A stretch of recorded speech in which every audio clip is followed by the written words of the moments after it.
Mula sa simpleng lilim na naibibigay ng mga puno hanggang sa pagharang ng mga kabundukan sa malalakas na kalamidad tulad ng bagyo. Laging ipinaaalala sa atin, marapat lang ibalik ang pasasalamat sa inang kalikasan sa pamamagitan ng maliliit na bagay tulad ng simpleng pagtatanim.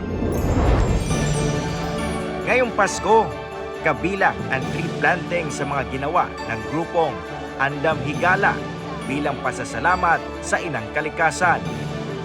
Binubuo ang grupo ng mga estudyante mula sa mga universidad ng Cagayan de Oro at young professionals na nagtulong-tulong para magtanim ng mahigit 500 seedlings ng puno sa Sitio Camarahan sa Barangay Pagatpat.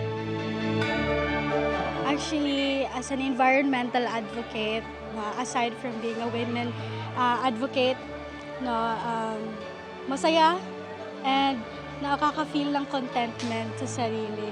It's because hindi lang ako yung makakapag-benefit, hindi lang yung environment, kundi yung mga future children.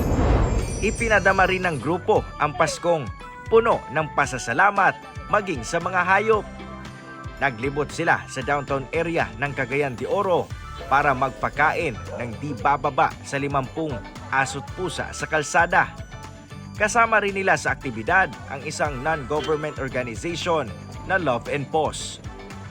I feel so happy kasi po imagine we are the youth, we are youth na nagsiserve sa community, but then even the animals we can cater kasi po hindi lang po kami nagfo-focus to people.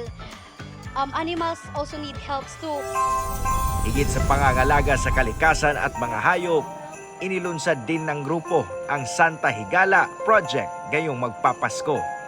Layo nitong mamahagi ng tulong at regalo sa napili nilang 5 komunidad, lalo na sa mga apektado ng bagyo, demolisyon, sunog at iba pang kalamidad at sakuna. Yeah, that's our way of giving back to the communities that we promised parang to give back to children, because when we started Andam Higala, actually we are a group of scholars in the city, and this is our way. Even before, in the last 5 years, we've been helping children in many other ways.